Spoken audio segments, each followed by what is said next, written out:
بسم الله والحمد لله والصلاة والسلام على رسول الله وعلى آله وصحبه ومن والاه.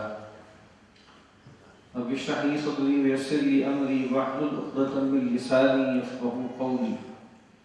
اللهم انفعنا بما علمتنا وعلمنا ما ينفعنا وزدنا علما آمين يا رب العالمين. کتاب ریاض الصالحین میں ہم باب الرجا کا مطالعہ کر رہے ہیں، امید کے باب کا. اس سے پہلے خوف اور خشیت کا باب ہم نے پڑھا تھا. اب اسی کو بیلنس کرنے کے لیے رحمت کا، امید کا جو باب ہے وہ ہم پڑھ رہے ہیں. سیدنا ابو ہریرہ رضی اللہ تعالی عنہ یا ابو سعید خدری رضی اللہ تعالی عنہ، راوی کو شک ہے، یعنی جو روایت کرنے والے ہیں ان سے بعد میں ان کو شبہ ہے اس میں کہ اس حدیث کے راوی ابو ہریرہ ہیں یا ابو سعید خدری ہیں. شک کر راوی کو شک ہے. ولا یزول الشک فی عین الصحابی، اور صحابی کے تعین میں، اس کی شخصیت کے تعین میں اگر شک ہو جائے تو اس کا کوئی نقصان نہیں ہے. اس کا سبب کیا ہے؟ لأنہم کلہم عدول، کہ وہ سارے کے سارے عادل ہیں. ایک بہت اہم بات ہے. دیکھیے جو حدیث ہمارے سامنے آتی ہے اس کے دو حصے ہوتے ہیں. ایک اس میں متن ہے، ٹیکسٹ ہے جو بات بیان کی جا رہی ہے، اور ایک اس کی سند ہے. امام بخاری، امام مسلم، امام احمد بن حنبل جب نبی اکرم صلی اللہ علیہ وسلم کا قول نقل کرتے ہیں تو انہوں نے براہ راست سنا نہیں ہوا، بیچ میں 200 سال کا فصل ہے. تو اب وہ بتاتے ہیں کہ ہم نے اپنے شیخ سے سنا، انہوں نے اپنے شیخ سے، انہوں نے اپنے شیخ سے، انہوں نے اپنے شیخ سے، یہاں تک کہ بات نبی صلی اللہ علیہ وسلم تک پہنچی. اور اگر حدیث کی سند میں کوئی راوی مجہول ہو، اس کا نام معلوم نہ ہو کہ یہ کون صاحب ہے، تو وہ حدیث ضعیف ہو جاتی ہے. کیونکہ ہر شخص کی چھان پٹک کی جاتی ہے، اس پر جرح و تعدیل کا عمل ہوتا ہے، اور اس کے بارے میں یہ متعین کرنے کی کوشش کی جاتی ہے کہ یہ ثقہ ہے، معتبر ہے یا غیر معتبر. لیکن صحابہ کرام کے بارے میں امت مسلمہ کا یہ ایک لحاظ سے ایک اجماع ہے کہ الصحابۃ کلہم عدول، صحابہ سارے کے سارے عادل ہیں.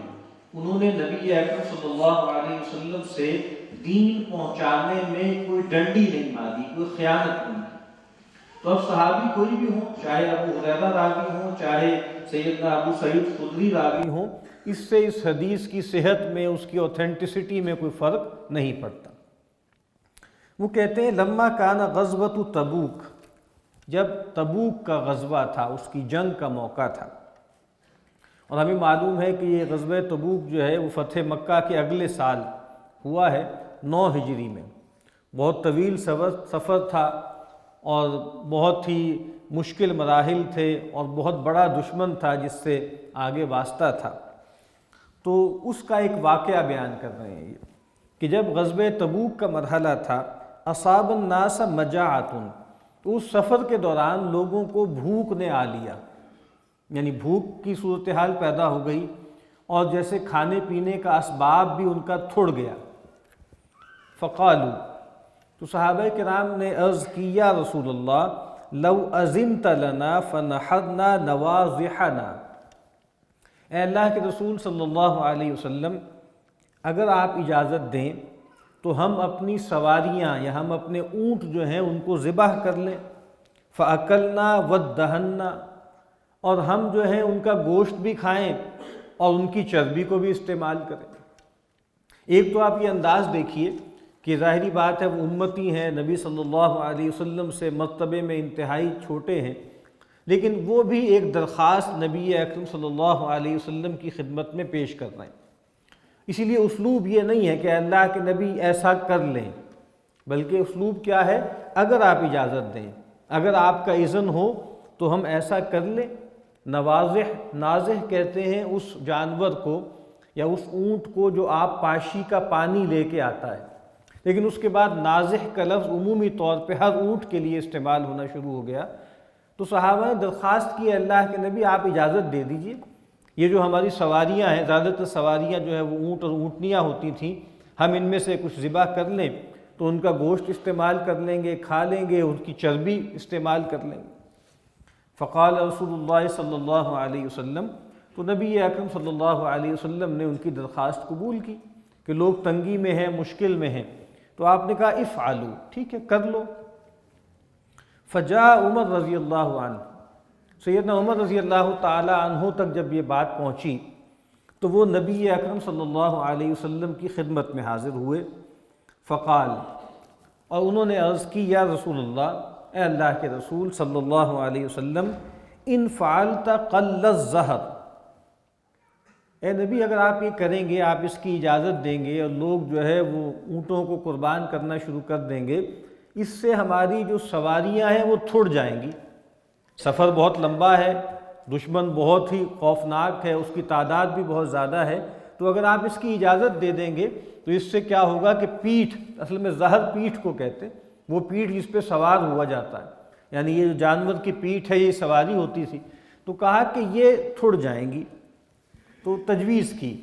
انہوں نے کہا وَلَكِنْ اُدْعُهُمْ بِفَضْلِ أَزْوَادِهِمْ، اے اللہ کے نبی صلی اللہ علیہ وسلم، میں آپ سے درخواست کرتا ہوں کہ آپ ان سے کہیں کہ اپنے ہر آدمی کے پاس جو ہے مسافر ساتھ ہیں، غازی ہیں، ان کے توشے دان میں جو کچھ بھی زائد توشہ ہے نا وہ لے آئیں۔ ثم ادعوا اللہ لہم علیہا بالبرکہ، اور پھر آپ اللہ تعالیٰ سے وہ جو تھوڑا سا مال و اسباب جمع ہو جائے اس کے پر برکت کی دعا کریں۔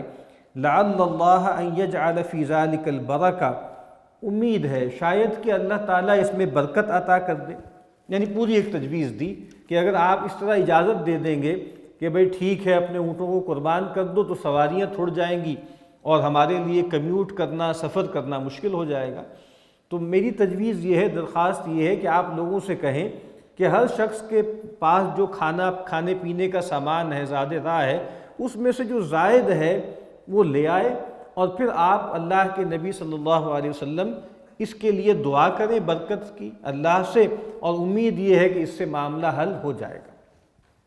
فقال رسول اللہ صلی اللہ علیہ وسلم نعم، آپ نے کہا ٹھیک ہے ایسا کر لیتے ہیں۔ فدعا بنطع فبسطہ، تو نبی صلی اللہ علیہ وسلم نے ایک چمڑے کا جیسے میٹ سا ہوتا ہے وہ منگوایا اور آپ نے اس کو بچھا دیا۔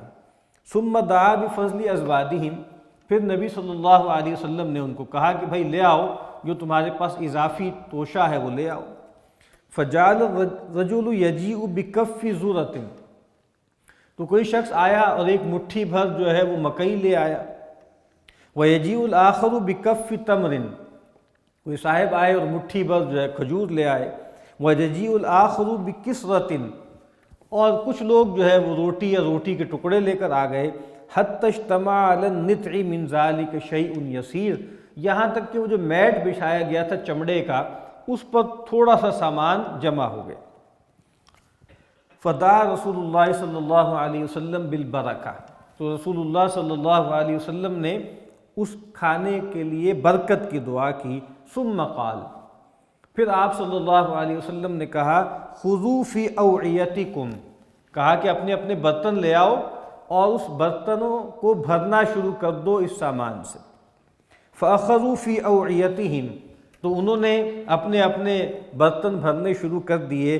حتی ما ترکوا فی العسکر وعاء الا ملؤوہ، یہاں تک کہ صورتحال یہ ہو گئی کہ اس لشکر میں کوئی ایک شخص بھی ایسا نہیں تھا کہ جس نے اپنا برتن بھر نہ لیا ہو، تھوڑا سا سامان تھا اتنا سا، اور وہ ہزاروں صحابہ تھے اور وہ آتے گئے اور اپنے اپنے برتن بھرتے گئے۔ وَأَكَلُوا حَتَّى شَبِعُوا، اور انہوں نے کھایا یہاں تک کہ سیر ہو گئے، پیٹ بھر کے کھایا۔ وَفَضَلَ فَضْلَةٌ، اور پھر کچھ بچ بھی گیا اس کے بعد اس میٹ میں۔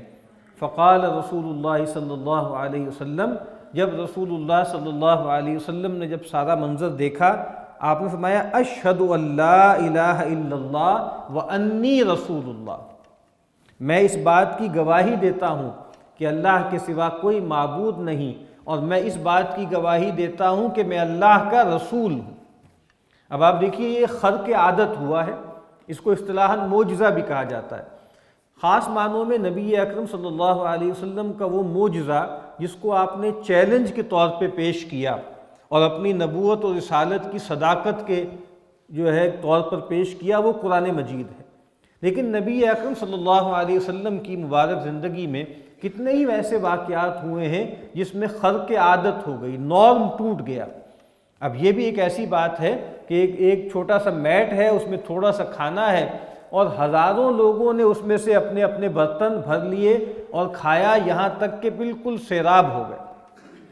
جب آپ نے یہ منظر دیکھا تو آپ نے کوئی معاذ اللہ اپنی بڑائی کا اظہار، کسی فخر کا اظہار یا اپنے اس کارنامے پر کوئی مباحات کا معاملہ نہیں ہے، بلکہ آپ نے کہا کہ میں اس بات کی گواہی دیتا ہوں کہ اللہ کے سوا کوئی معبود نہیں اور میں اللہ کا رسول ہوں۔ گویا اس واقعے نے بتا دیا کہ اللہ میرے ساتھ ہے، یعنی یہ میرے بس کی بات نہیں ہے، میرے لیے ممکن ہی نہیں تھا کہ میں یہ کر سکتا، میں چونکہ اللہ کا رسول ہوں، اللہ میرے ساتھ ہے، تو اللہ تعالیٰ نے اپنے غیب سے میری یہ مدد کی۔ اور پھر آپ نے فرمایا یہ جو دو کلمات ہیں کہ اللہ کی الوہیت کا اعتراف اور میری رسالت کا اعتراف، لا یلق اللہ بہما عبد غیر شاک، کوئی بھی شخص اللہ تعالیٰ سے ملے گا ان دو کلمات کے ذریعے، لیکن شرط کیا ہے؟ غیر شاک، اس میں کوئی شک نہیں ہونا چاہیے۔ فَيُحْجَبَ عَنِ الْجَنَّةِ، یہ ممکن نہیں ہے کہ ان دو کلمات کے ساتھ اللہ سے ملے اور یہ کلمات اس نے پورے یقین کے ساتھ ادا کیے ہوں اور پھر جنت اس سے ڈھانپ لی جائے، جنت اس سے روک لی جائے، یہ ممکن نہیں۔ اب آپ دیکھیے اس میں بھی کیا بات کوالیفائر ایڈ کیا ہے، غیر شاکن۔ دوسری پچھلی روایت میں ہم نے پڑھا تھا کہ صدق قلبی ہی، پوری دل کی سچائی کے ساتھ، اور اسی کا دوسرا پہلو کیا ہے کہ اس میں کوئی شک نہ ہو، کوئی تردد نہ ہو۔ تو یہ دو کلمات ایسے ہیں، اللہ تعالیٰ کی الوہیت کا اقرار اور محمد الرسول اللہ صلی اللہ علیہ وسلم کی رسالت کا اظہار۔ جو شخص سچائی کے ساتھ بغیر شک کے تردد کے یہ کام کرے گا تو یہ تو ہو سکتا ہے کہ اگر اس کے اعمال بہت کوتاہ ہوں اور بہت بڑے بڑے گناہوں میں مبتلا ہو تو اس کو سزا دی جائے، کچھ عرصے کے لیے اس کو جہنم میں ڈالا جائے، لیکن بہرحال یہ نہیں ہو سکتا کہ جنت سے اس کو مستقل روک دیا جائے، الٹیمیٹلی بہرحال وہ جنت میں داخل ہو جائے۔ تو یہ رجا کا باب ہے نا، اس وجہ سے یہ روایت لے کر آئے ہیں کہ یہ دو کلمات جو سچائی کے ساتھ ادا کرے گا، آخر کار وہ جنت میں داخل ہو جائے گا۔ وعن اتبان ابن مالک رضی اللہ تعالی عنہ وہو ممن شہید بدرا، اتبان بن مالک ایک صحابی ہیں اور وہ ان صحابہ میں سے ہیں جنہوں نے بدر میں شرکت کی۔ یہ جیسے مراتب جو ہے نا صحابہ کرام کے اندر بہت سے مراتب ہیں، سب سے اونچا مرتبہ خلفائے راشدین کا ہے، اس کے بعد عشرہ مبشرہ کا ہے، اس کے بعد اصحاب بدر ہیں، اس کے بعد اصحاب رضوان ہیں، بیعت الرضوان وغیرہ وغیرہ۔ تو یہاں پر خاص طور پہ راوی جب ان کا تذکرہ کر رہے ہیں سیدنا اتبان کا، تو ساتھ یہ بتا رہے ہیں کہ ممن شہید بدر، یہ صحابی وہ ہیں جو بدر میں شریک تھے۔ قال، وہ کہتے ہیں کنت اصلی لقومی بنی سالم، کہ میں اپنی قوم بنو سالم جو ہے اس کو نماز پڑھایا کرتا تھا، امام تھا۔ وکان یحول بینی و بینہم واد اذا جاءت الامطار، اور میرے گھر اور وہ جو وہاں جو محلہ تھا جہاں میں جا کے نماز پڑھاتا تھا، اس کے درمیان ایک نشیب تھا، اور جیسے ایک نالا تھا، برساتی نالا، اور جب بارشیں ہوتی تو وہ اس میں پانی چل پڑتا۔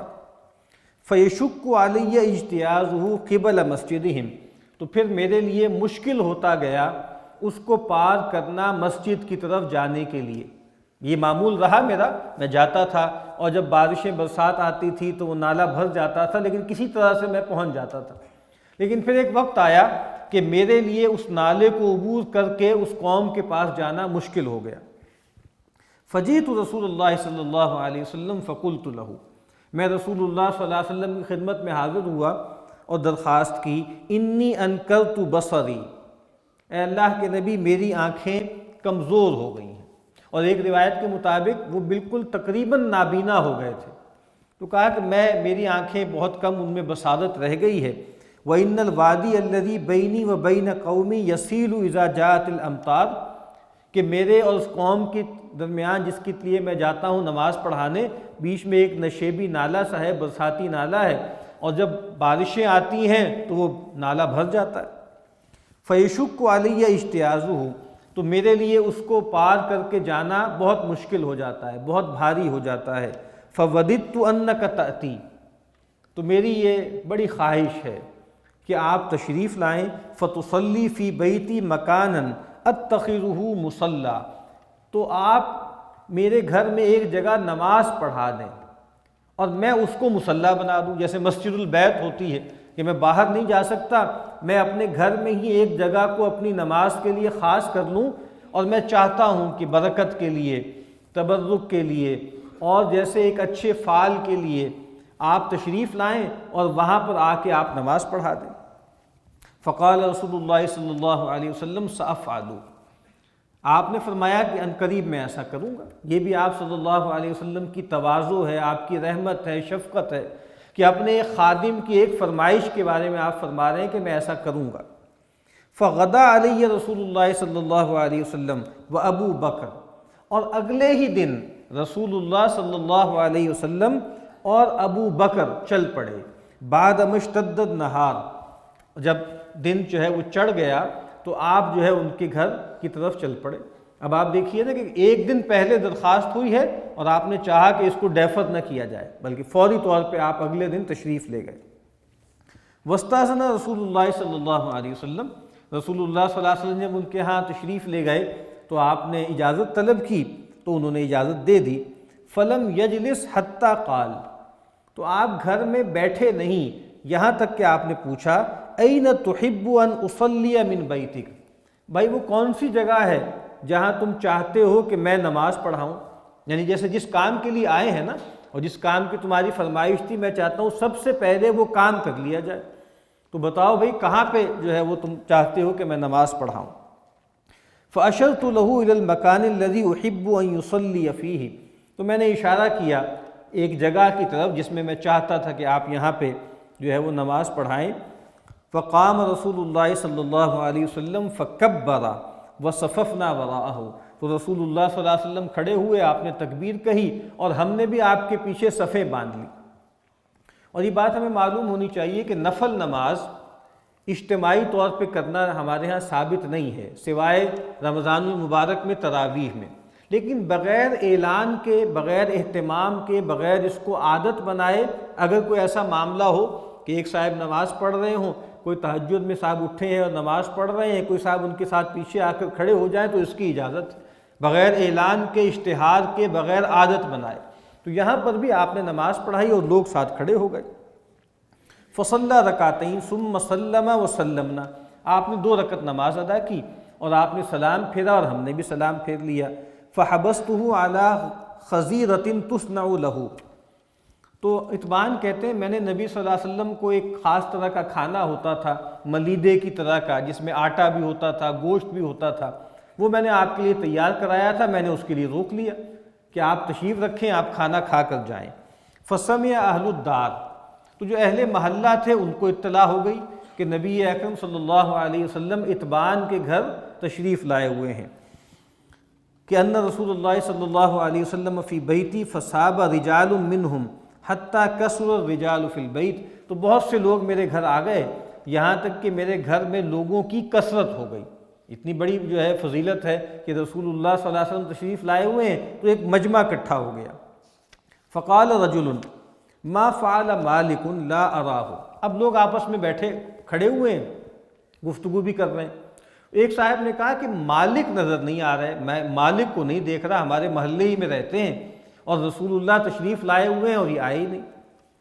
فقال رجل، تو ایک اور صاحب نے کہا ذالک منافق لا يحب اللہ ورسولہ، بھائی میرا تو خیال یہی ہے کہ یہ صاحب تو منافق ہیں، ان کو اللہ رسول سے کوئی محبت ہی نہیں ہے۔ فقال رسول اللہ صلی اللہ علیہ وسلم، گویا رسول اللہ صلی اللہ علیہ وسلم نے یہ مکالمہ سن لیا کہ ایک صاحب کے بارے میں پوچھا گیا اور پھر دوسرے صاحب نے کہا کہ بھئی یہ تو منافق ہے۔ آپ فرمایا لا تقل ذالک، دیکھو ایسے نہ کہو، یہ مت کہو۔ الا تراہ قال، کیا تم نہیں دیکھتے کہ وہ یہ کہتے ہیں لا الہ الا اللہ، اللہ کے سوا کوئی معبود نہیں ہے۔ یبتغی بذالک وجہ اللہ تعالی، اور یہ کہنے میں وہ اللہ کی رضا چاہتے ہیں، یعنی اللہ کی رضا جوئی کے لیے جب وہ یہ کلمہ پڑھتے ہیں تو تمہیں حق نہیں ہے ان کے بارے میں کہ تم یہ کہو کہ یہ منافق ہیں یا یہ ایسے ہیں یا ویسے ہیں۔ فقال اللہ ورسولہ اعلم، تو لوگوں نے کہا کہ بھئی اللہ اس کے رسول بہتر جانتے ہیں۔ اما نحن فواللہ ما نرى ودہ ولا حدیثہ الا الی المنافقین، کہ ہمارا معاملہ تو یہ ہے کہ اللہ کی قسم ہم نہیں دیکھتے ان کی پیار محبت اور ان کی گپ شپ مگر منافقین کے ساتھ۔ ہمیں لگتا ہے کہ بھئی ان کی بہت پیار محبت ہے منافقین کے ساتھ، ان کے ساتھ آنا جانا ہے، کھانا پینا ہے، اٹھنا بیٹھنا ہے۔ فقال رسول اللہ صلی اللہ علیہ وسلم، تو رسول اللہ صلی اللہ علیہ وسلم نے فرمایا فإن اللہ قد حرم علی النار من قال، بے شک اللہ تعالیٰ نے ہر اس شخص پہ جہنم کی آگ کو حرام ٹھہرا دیا ہے جس نے یہ کہا، کیا کہا؟ لا الہ الا اللہ، اللہ کے سوا کوئی معبود نہیں، یبتغی بذالک وجہ اللہ، اور اس کے ذریعے وہ اللہ کی رضا چاہتا ہے۔ سچائی ضروری ہے۔ وہ جو کٹر منافق تھے وہ لا الہ الا اللہ کہتے تھے لیکن سچے نہیں تھے۔ قرآن مجید کہتا ہے کہ یہ منافقین آپ کو کہتے ہیں کہ آپ اللہ کے رسول ہیں، اللہ جانتا ہے کہ آپ اللہ کے رسول ہیں، اور اللہ اس بات کی گواہی دیتا ہے کہ یہ جھوٹے ہیں۔ بات وہ بالکل ٹھیک کر رہے ہیں لیکن ان کو جھوٹا کیوں کہا گیا ہے؟ کہ جو کچھ وہ زبان سے کہہ رہے ہیں ان کے دل میں یہ نہیں ہے۔ تو پھر نبی اکرم صلی اللہ علیہ وسلم نے یہاں فرمایا کہ یہ کلمہ معمولی کلمہ نہیں ہے۔ اللہ کی الوہیت کا اعتراف اگر سچائی کے ساتھ ہوگا تو اللہ تعالیٰ پھر ابدی جہنم جو ہے، جو خلود فی النار ہے، اس کو حرام ٹھہرا دیں گے۔ بار بار یہ بات وضاحت کرنی پڑتی ہے کہ یہ جو روایتیں ہیں ان سے غلط فہمی نہ ہو کہ بس کلمہ پڑھ لیا تو کافی ہے، نہیں، وہ دوسری روایتوں کی روشنی میں ہمیں سب دیکھنا پڑتا ہے۔ بتایا یہ جاتا ہے کہ اللہ کی الوہیت کا اقرار اتنی قیمتی چیز ہے کہ اگر کوئی آدمی سچائی کے ساتھ یہ کلمہ پڑھے گا تو آخر کار جنت میں داخل ہو جائے گا۔